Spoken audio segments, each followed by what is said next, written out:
تو در زمان خودت زندگی میکنی و با سرعتی که تنها خواست توی پیش میری.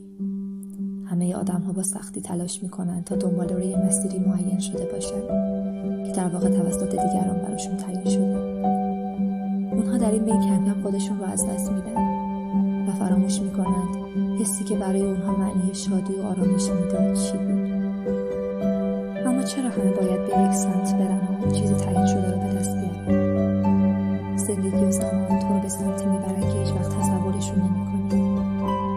میخوام بگم اشکالی نداره که رویایی نداری. فقط همینطور به بهترین شکلی که میتونی برای فردا زندگی کن. مطمئنم که اون ثانیه‌های کوتاهی که در حال انتخاب هستی تو رو به سمت جایی که در اون آرامتر از هر جای دیگه خواهی بود میبره.